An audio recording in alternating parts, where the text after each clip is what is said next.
আপনারা বললেন আমার শিউর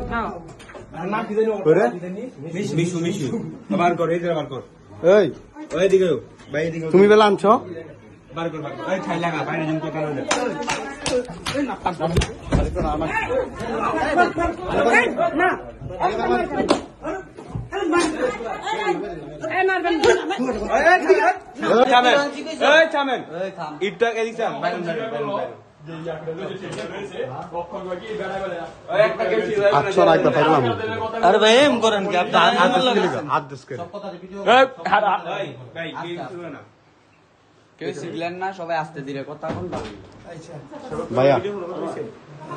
রমাদান মাস আসলে সওম পালন করবে।